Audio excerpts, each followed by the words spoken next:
орыстың адамды құқығын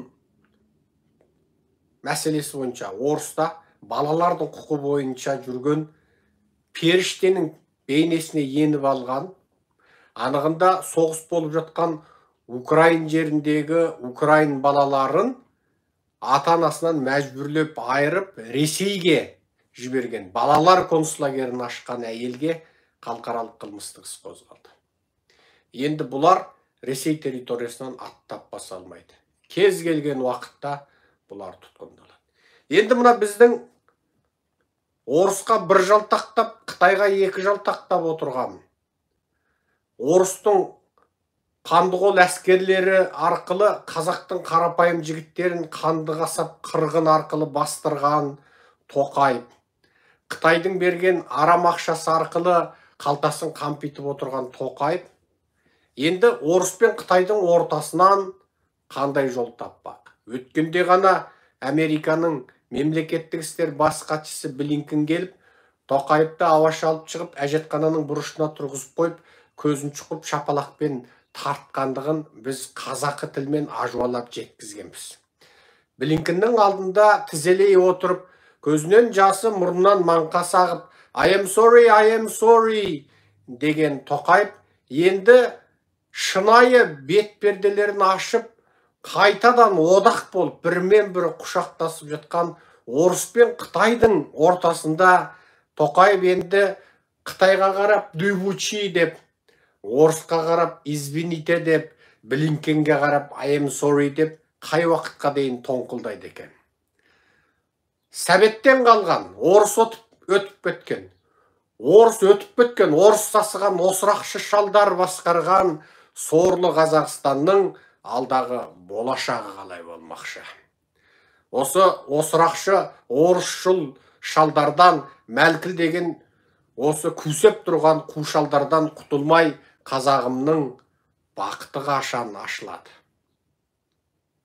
Бұл шалдардан құтылмай жақсылық болмайды. Бұл шалдар, бұл орыс өтіп кеткен, орыс сасыған бұл шалдар қазақтың мәңгілік соры. Бұл шалдардың мәйітінде қазақ жеріне көму біздің жерімізді ластайды.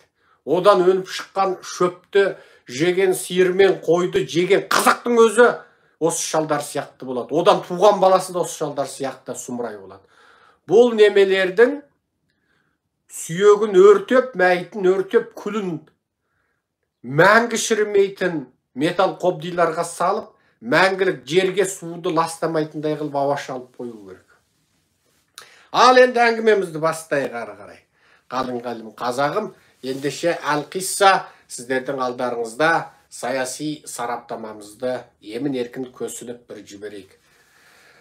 Ал халықаралық ақпараттарға шетінен назар салайық. Айтпақшы, тағы бір ақпаратты ұмытып барады екенбіз. Мынау Америка Қытайға қарсы есін жиды. Соның біреусі Қытайдың миллиардері. Кезінде сол Қытайдың мына қазіргі жоғарғы элитасының ішінде жүрген, Қытай ұлттық қауіпсіздік комитетінің ішінде жүрген, сөйтіп сол Қытай коммунистерінің ішінде жүріп миллиардер болып, аяқ астынан бір күнде оппозиция болып, бір күнде Америкаға келіп, Америкада саяси баспана тілеп қалып қалған Қытайдың диссидент тырнақша ішіндегі миллиардері Гоунгуй алдыңғы күні тұтқындалды. Біз бұл туралы Гоунгуй тұтқындала сала 2 сағаттың ішінде ақпаратты Facebook пен YouTube пен жариялаған болатынбыз. Біз оны жариялағанда Гоунгуй тұтқындалды деген ақпараттың енді шыққан кезі. Енді осы Гоунгуйдың тұтқындалуы, бұл миллиардер, шіріген миллиардер. Бұл тағы бір нәрсені білдіріп тұр. Яғни Американың ұзын арқан кең тұсауы енді аяқтады. Бұл Гоунгуйды тайраңдатып қойды. Бұл виртуалды ақша жасады. Хималая деген виртуалды платформ жасады. Ол жерде Хималая платформында виртуалды ақша жасады. Бұған сенген, бұның тәтті тіліне ерген елдер кәдімгі биткоин сияқты бұл жасаған ақшаны алды. Бұның ақшасының аты жаңағы Хималая ақшасы болды. Сөйтіп бұл деген енді сыпырды ақшаны. Халықты алдады. Бұл әбден сөйтті. Бұл кәдімгі қазір Америкада экономикалық алаяқтық қылмыспен тұтқындалып отыр. Бірақ бұның тұтқындалуының ар жағында саяси астар тұр. Америка енді Қытайдың Америкаға жіберген жұмсақ күштерін ауыздықтайды. Қытайдың Америкаға жіберген жұмсақ күштерін ауыздықтайтын болып жатыр.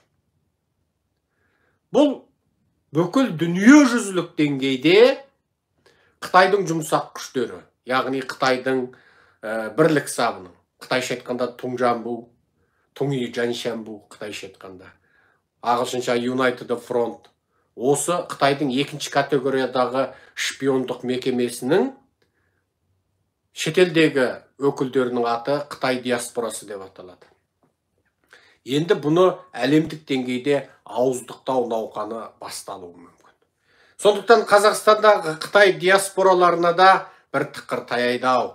Путиннің өзіне қылмыстық іс қозғалып, Ши Цзиньпиннің кеңірдегінен қысып, бүкіл экспортын 40%-ке азайтып, бүкіл экономикасын қыспаққа алып отырған кезде, қайтадан WeChat-ке тиым салып, TikTok-қа Америка көлемінде тиым салып жатқанда, енді Қытай қайтты, жаным тұмсығының ұшына келіп, қасықтай қанымды, шыбындай жанымды қия көр деп Америкаға бейресми жалына бастады. Оны Wall Street журналындағы мақаладан оқысаңыздар тұр. Wall Street журналы Американың финанстық, экономикалық және сыртқы дипломатиялық саясаты туралы өте тұшымды хабарлар береді. Және Wall Street журналының шашқан құмалағы дәл түседі, ашқан балы дәл айтады. Неге? Олардың Американың жоғарғы элитасынан тіке ақпарат алып отырады. Сөзде шынайы бақсы екен демеңіз, кәдімгі шынайы ақпаратты алып отырады.